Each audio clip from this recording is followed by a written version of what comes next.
봤으면 좋겠습니다. 오늘 말씀을 읽었는데 달리다 꿈이라는 뜻이 무슨 뜻입니까? 일어나라. 근데 그 앞에 뭐가 붙었죠? 소녀여 이런데요. 원래 원어상은 소녀여가 없습니다. 왜 소녀라는 말을 붙였냐면 여성형이기 때문에랍니다. 그러니까 우리는 지금 말을 할 때 일어나라고 하면은 남성도 되고 여성도 되죠. 그리고 복수도 되고 단수도 돼요. 그런데 원래 헬라어에는 복수와 단수 구분이 있고요. 그리고 남성과 여성 구분이 있어요. 좀 복잡하죠. 그러니까 이걸 해석을 해주느라고 소녀야라는 말을 붙인 겁니다. 그러니까 여인아 일어나라라고 하는 여성형을 쓴 겁니다. 여성형. 그런데 교회라는 이름이 각 명사마다 남성, 여성이 있는데요.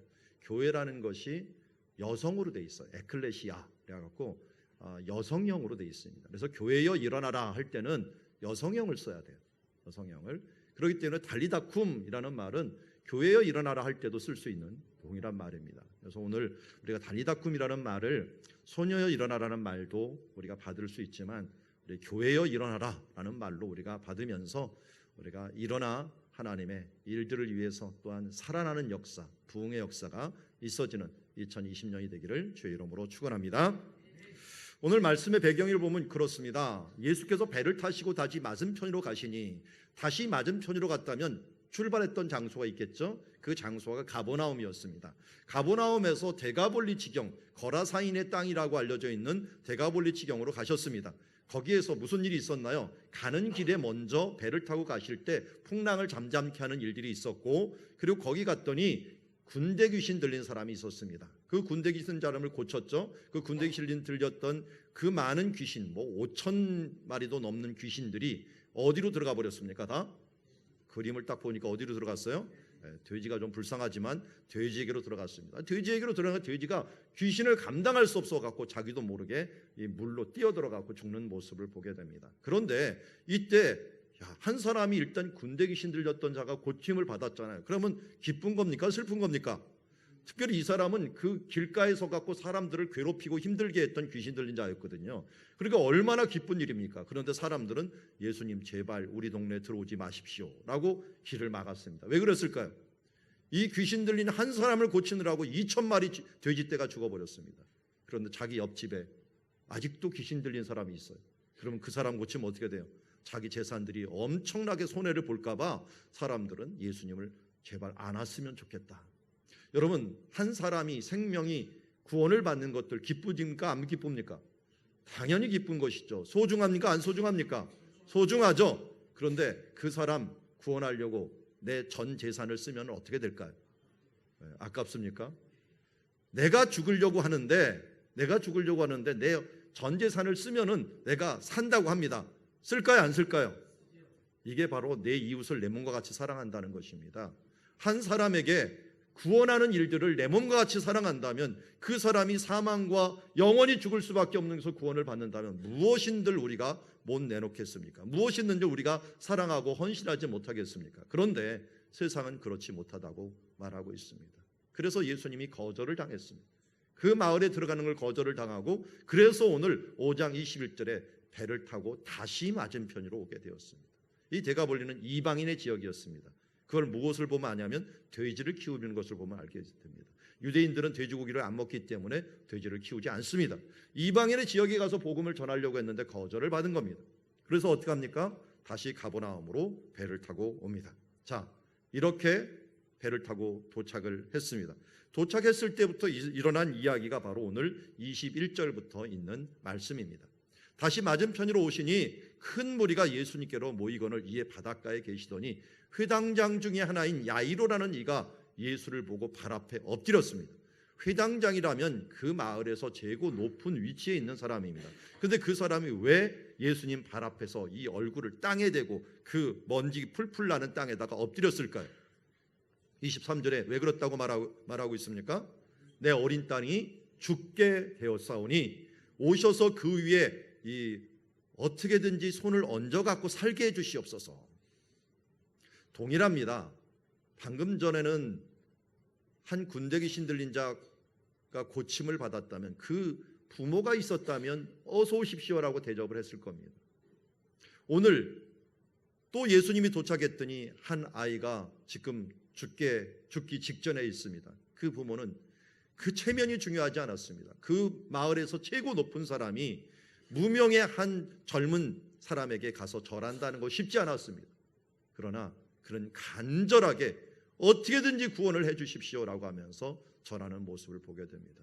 여러분, 구하라 그러면 어떻게 된다고요? 주실 것을 찾으라 찾을 것을, 문을 두드리라 그러면 열릴 것이라. 왜 비슷한 말을 세 번 합니까? 반드시 주실 것이라는 거예요. 왜 비슷한 말을 세 번 합니까? 간절히 구하라는 것입니다. 하나님 앞에 올 한 해도 여러분 대충 살지 마시고 하나님 앞에 간절하게 기도하며 나아가는 한 해가 되시기를 원합니다. 그럴 때 어떻게 됩니까? 예수님께서 함께 해 주십니다.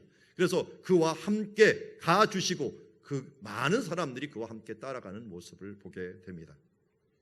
그때 예수님께 고쳐달라고 말도 할 수 없었던 한 여인이 있었습니다. 그 여인은 특징이 뭐라고 말하고 있습니까? 12년 동안 혈루증을 앓아온 여자. 이 여자는 왜 예수님께 가서 내 병을 고쳐달라고 말할 수 없었을까요? 이 여인은 부정한 여인으로 찍혀 있었습니다. 고대 사회에 이스라엘 사람들이 사는 곳에는요, 가옥 구조가 틀려요. 이 지역은 이스라엘에 살았던 장소입니까? 아닙니까? 라고 물어본다면 그 집이 어떻게 생겼습니까? 라고 물어보면 됩니다. 다른 집들은요, 그냥 마당 하나에 방 2개짜리를 만들어 놓는, 이 하나를 딱 해갖고 가운데 막고 방 2개 해갖고 이런 구조가 가나안 시대부터 살았던 사람들의 흔적입니다. 그런데 이상하게 이 안쪽으로 방 하나를 더 만든, 조그만 방 하나를 더 만든 구조가 생기게 되는데, 이때가 바로 이스라엘 사람들이 애굽에서 들어올 때였습니다.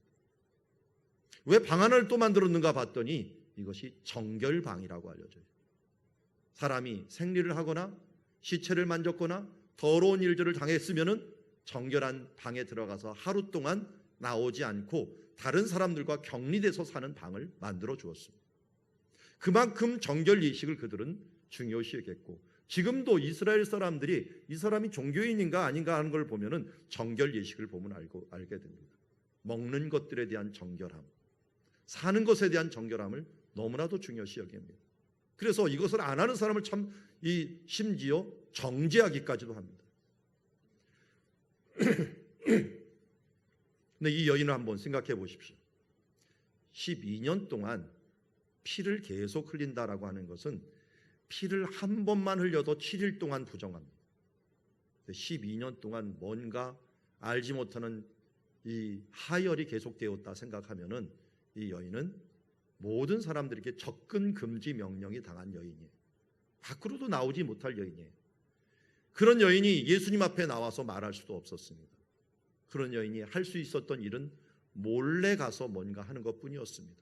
많은 의사에게 괴로움을 받았고 가진 것도 다 허비하여서 아무 효험도 없이 도리어 더 중하여졌던 차에 예수님의 소문을 들었습니다. 그리고 예수님의 소문을 듣고 그의 옷에 손을 대니 이는 그가 그 옷에만 손을 대어도 구원을 받으리라 생각함이라. 이 생각함을 또 다른 말로 얘기한다면 믿음이라고 얘기합니다. 그의 옷에만 손을 대어도 구원을 받을 것이다. 믿음으로 어떻게 했어요? 사람들 가운데, 무리 가운데 끼어들어서 그 손을 대어니 그의 혈루 근원이 마름에 병이 나았다. 요 앞에 지금 옷술 하나가 있습니다. 저도 옷술을 하나 가져왔는데요. 이게 우리 런닝처럼 이렇게 입는 옷입니다. 그런데 이 아래에 반드시 이렇게 옷술이 달려 있습니다. 옷술. 이 옷술은 종교인들이면 누구든지 이 옷술을 가지고 입어야 됩니다. 그래서 여기 한 젊은 청년이 걸어가는데 뭐가 찰랑찰랑 거리죠. 이게 유대인이냐 아니냐 고대로부터 알았던 형식들입니다. 그러니까 옷을 입으면 분명히 이 앞에 4줄이 딱 내려와 있으면 저 사람 유대인이구나 하는 걸 알았습니다. 왜냐하면 민수기 15장 38절에 이스라엘 자손에게 명하여 그들의 대대로 그 옷단 귀에 술을 만들고 청색끈을 그 귀에 술을 더하라 하면서 이 옷술을 보고서 여호와의 모든 계명을 기억하여 준행하고 너희로 방종하는 자의 마음과 눈의 욕심을 쫓지 않게 하기 위함이다. 쉽게 말해서 이 옷수를 무엇을 상징하느냐? 말씀을 상징합니다. 말씀을 상징하기 때문에 이 옷수를 보면서 사람들이 어떻게 하는 거예요? 계명을 기억하라는 겁니다. 이 옷수를 왜 줬냐면 그 앞에 12 정탐꾼이 갔는데 이 말씀의 눈으로 그것을 정탐하지 않고 인간의 눈으로 정탐을 하다 보니까 전하는 것들, 사람들에게 전하는 부정적인 말을 해왔기 때문입니다. 여러분, 예수를 믿는다는 것, 그 사람이 정말 예수를 믿었느냐 안 믿었느냐는 무엇을 보면 아냐면 기준을 말씀으로 잡고 있느냐 하는 것입니다. 말씀의 눈으로 내가 쳐다보고 있는가? 왜요? 우리 구원을 어떻게 받았습니까? 요한복음 1장 12절 뭐라고 말씀합니까? 영접하는 자, 곧 그 이름을 믿는 자들에게는 하나님의 자녀가 되는 권세를 주셨다고 했죠. 우리가 무엇으로 구원받았습니까? 말씀에 근거해서. 여러분들이 무엇에 근거해서 지금 대한민국 국민이 되어 있습니까? 법에 근거해 있습니다. 이런 사람은 몇 항 몇 조에 의하면 이런 사람은 대한민국 국민이다. 이 법 조항에 의해서 우리가 대한민국 국민이 되어 있습니다. 마찬가지입니다. 하늘의 백성도 하늘의 법인 말씀에 근거하여 구원을 받고 하나님의 백성이 됩니다. 그렇게 영접하는 자, 독생자를 믿는 자, 이런 사람들에게 하나님의 자녀가 되는 권세를 주셨다라고 하는 이 말씀에 근거하는 것처럼 이 말씀을 기억하는 삶이야말로 우리가 하나님 백성으로 살아가는 가장 기본입니다. 교회는 나오고 예수를 믿는다고 하면서도 말씀이 내 마음에 하나도 없고 그야말로 붙드는 말씀 하나도 없이 산다면은 그것은 진정한 그리스도인이라고 할 수가 없습니다. 자, 이 여인이 어떻게 고침을 받았다고요? 옷자락을 잡았다 그랬죠. 그 옷자락이 사실은 뭐였어요? 옷술이었습니다. 옷술은 무엇을 의미한다고요? 말씀을 의미한다고 얘기했습니다. 우리 교회가 주님을 보고 기뻐하는 교회인데 이 여인은 예수님을 보고서 맨 처음에 기뻐했을 것입니다. 그리고 예수님 보고 기뻐했지만 그것으로 끝나지 아니하고 그 옷자락이라도 만지면 분명히 내가 구원을 받을 것이라고 하는, 그리고 그의 그 시대의 말씀을 상징하고 있는 그 말씀을 붙잡고 나서야 그가 고침을 받게 된 것을 보게 됩니다. 우리가 그리스도인들, 우리가 조금이라도 움직일 수 있다면 어떻게든지 하나님 말씀에 있는 곳에 가야 됩니다. 우리가 지식이 있고 눈이 있고 우리의 손이 있고 우리의 발이 있다면 말씀의 현장으로 나아가고 말씀의 장소로 보는 데 나아가는 것이 진정으로 주님을 만날 수 있고 주님을 경험할 수 있고 우리의 병든 몸들, 우리의 그동안 해결되지 못한 12년 동안 묵혀왔던 습관들, 이 부분들을 해결할 수 있는 길은 말씀이 살아서 내 가운데 움직일 수 있도록 행하는 것입니다. 나 중심으로 사는 것이 아니라 하나님 중심으로 살아가는 삶을 살아야 될 줄 믿습니다. 여러분, 최근에 제게 주시는 하나님의 말씀 중에 하나, 마음 중에 하나는 뭐냐면 하나님 중심이 뭔 줄 아느냐, 예배 중심이 무엇인 줄 아느냐라고 하는 것에 대해서 강조를 합니다. 제가 그래서 다른 시간에도 계속 많이 강조를 합니다. 여러분, 예배는 무엇입니까? 하나님과 교제하는 시간입니다. 예배는 우리 인생의 목표입니다. 하나님께서 찬송을 받기 위해서, 예배 가운데 만나기 위해서 우리를 창조하셨습니다. 그러면 예배는 어떻게 드려야 될까요? 우리의 마음과 생명과 뜻을 다하여 예배해야 됩니다. 이번에 교역자 수련회를 갔다 왔습니다. 우리 주보 맨 앞에도 멋진 사진이 있는데 산토리니까지 갔다 왔습니다. 거기 산토리니 광장이라고 써 있더라고요. 그래서 산토리니 가서 사진을 하나 찍었는데요. 교역자 수련회 때 우리 한상아 교수님 협동 사역자로 있기 때문에 초청하면서 남편 되시는 김추성 교수님, 합동신학교에 신학학 교수로 계시는 김추성 교수님을 모시고 잠시 우리 교역자들에게 좀 교훈의 말씀 좀 해주십시오 해갖고 저녁에 함께 모여서 말씀을 들었습니다. 그때 저도 느끼고 있었지만 아주 정리를 해서 말씀을 잘해 주셨습니다. 그 중에 하나가 이 사회가 하나님 경외함을 잃어버렸다. 그래서 뭐 정치야 어떻게든 상관이 없겠지만 문제는 하나님의 이름을 망령되이 일컫는 일들, 이런 일들은 분명히 잘못된 일입니다. 목회자부터 시작을 해갖고 성도들에 이르기까지 하나님을 경외함을 잃어버렸습니다. 여러분, 하나님의 예배를 경시하고 하나님의 일을 망령되이 여기는 자들은요, 끊어집니다. 대가 끊어져요. 그 대표적인 사람이 홈리와 비느하스입니다. 대가 끊어져 버렸고 그의 맡고 있었던 귀중한 그 직분도 잃어버렸습니다. 하나님 앞에 처음에 하나님을 경외하지 않고 망령되이 여기며 이런저런 말 한다고 하면은 뭐 아무 일도 안 일어나네 라고 하지만 성경의 교훈을 보면은 이것을 몰아서 봤습니다. 대대로 봤습니다. 심지어 홈리와 비느하스의 일은 나중에 보면 아비아달이라고 하는 다윗 시대 때 대지상이 있었는데 그 아비아들이 쫓겨나는 그 순간까지 이것은 실로에 있었던 홈리와 비느하스 집안의 저주 때문에 그가 이어서 성전에서 대지상이 될 수 있었던 그 직분에서 밀려나게 된 것을 보게 됩니다. 여러분, 우리에게 주어진 소중한 것을 지키기 위해서는 하나님을 경외하는 마음을 가져야 됩니다. 오늘도 우리 찬양을 통해서 얘기했지만 하나님을 경외하는 자, 그분을 따라가는 자, 이런 자들을 하나님께서는 소중히 여기시는 줄 믿습니다. 유대인들은, 아니 이스라엘 사람들은 2000년 동안 그들이 그나마, 다른 민족들은 다 흩어졌는데 그들이 그렇게 흩어져도 그의 정체성을 잃지 않았던 저는 가장 큰 이유가 그들의 하나님을 두려워함에 있었다라고 봅니다. 지금도 하나님의 이름을 부르지 않습니다. 그래서 여호와라고 하는 글자, 물론 여호와라는 글자는 이름은 없습니다. 원래는 이스라엘 사람들은 계속 안 불러와. 구약시대부터 하나님의 이름이 글자로는 있는데 모음을 안 써놔버렸어. 그래서 뭐라고 부르는지는 몰라요. 자음만 제가 알려드릴까요? 이흐, 자음이 이흐, 이것밖에 없어.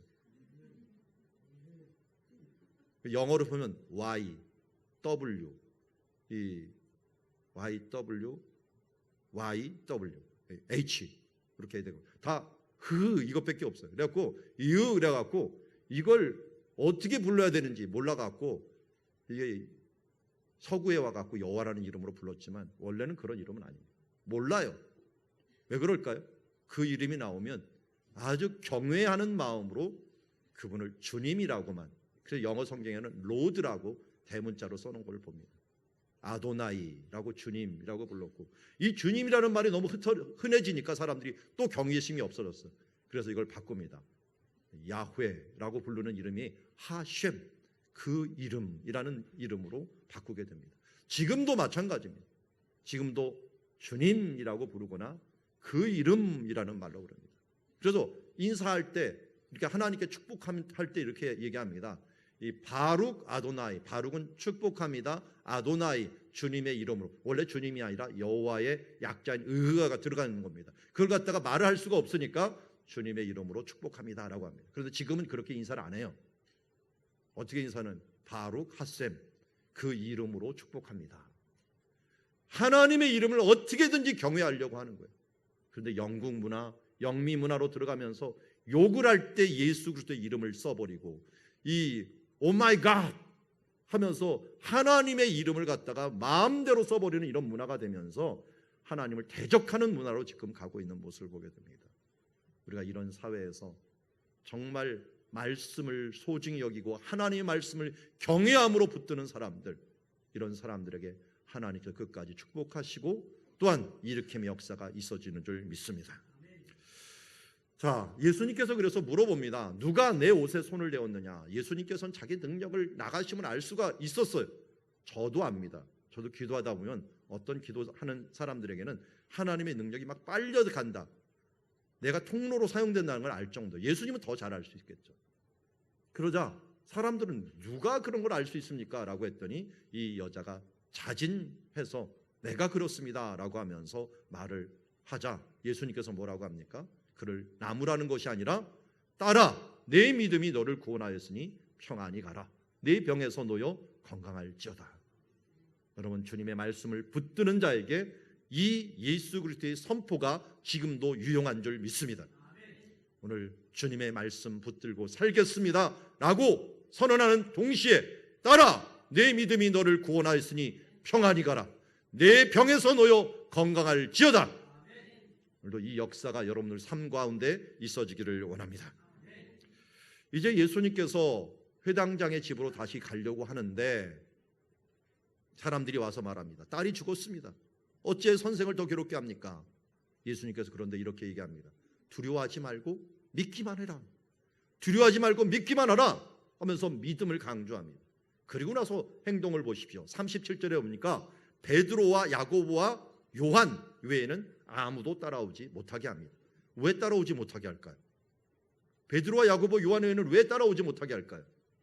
근데 또 집에 도착했어요. 막 떠들면서 사람이 울며 심히 통곡을 합니다. 이 이스라엘 같은 경우나 지금도 중동도 마찬가지죠. 하면서 막 우는데 이 슬픔을 돋구는 여인이 있어요. 그런 사람을 삽니다. 그래서 슬퍼하게 만드는 분위기를 만드는데 그런 분위기가 막 이미 주어진 거예요. 그럴 때 예수님께서 이렇게 얘기합니다. 어찌하여 떠들며 우느냐? 이 아이가 죽은 것이 아니다. 잔다 라고 했더니 사람들이 어떻게 했어요? 비웃었습니다. 그래서 예수님이 어떻게 합니까? 그들을 다 내보냅니다. 그리고 아이의 부모와 자기와 함께한 아까 3명 누구예요? 베드로, 야고보, 요한. 요 사람들만 데리고서 가게 됩니다. 자, 여기서 우리가 다시 한번 물어보죠. 아까 왜 다른 사람은 오지 못하게 하고 3명만 오게 하고 이번에는 또 다른 사람을 다 내보내고 부모와 3명만을 데리고 왔을까요?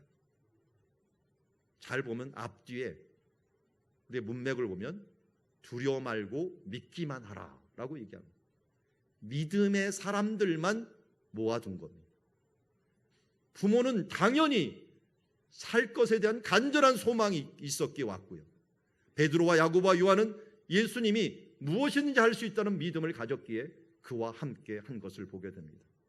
예수님께서 아이의 손을 잡고 달리다 꿈 소녀야 일어나라 라고 선언할 때 그 옆에서는 함께하는 믿음의 사람들이 있었던 것을 보게 됩니다. 예수님은 아무 데서나 사역하지 않으십니다. 일하지 않으십니다. 심지어 고향에서는 사람들이 한번 이적을 내게 내버라 그랬더니 그들이 믿지 아니함으로 예수님께서 일하실 수 없었다라고 얘기합니다. 전능하신 예수 그리스도도 하나님도 우리 가운데 일하지 못할 때가 있습니다. 의심하는 사람들과 함께 일할 수가 없습니다. 하나님께서 함께 일하는 사람들은 믿음으로 달리잡고 많은 사람들과 함께 일하는 줄 믿습니다. 오늘 우리 교회가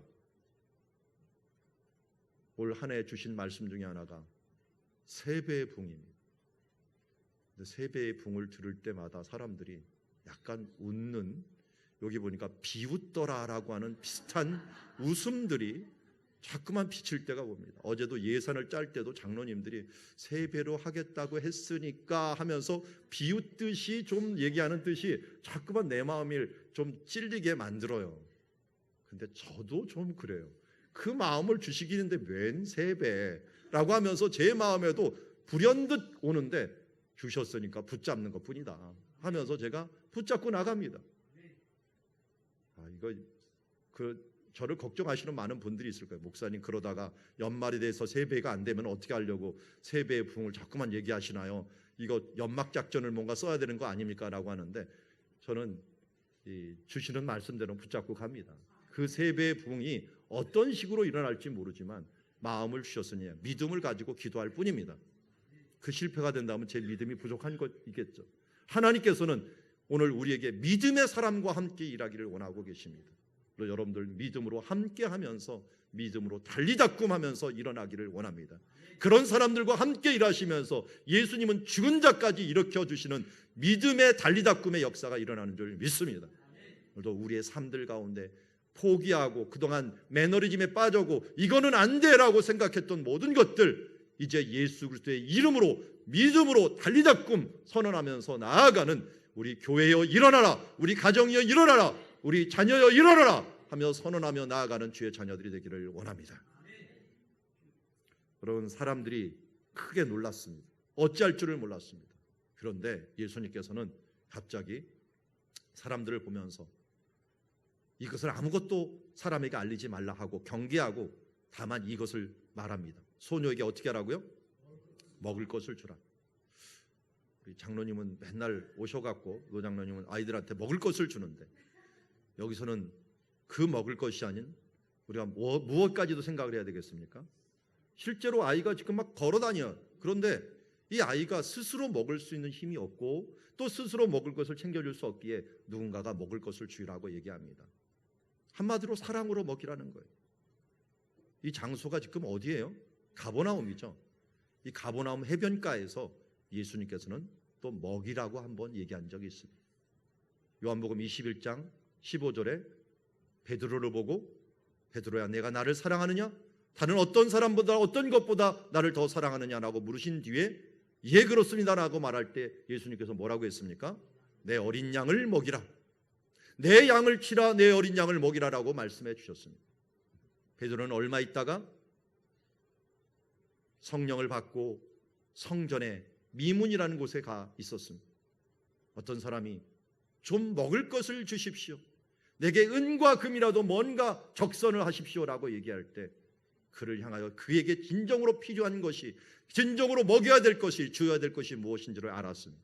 내가 은과 금을 있어도 주는 것보다 은과 금은 없거니와 내가 있는 것으로 내게 주노니 어떻게 하라고요?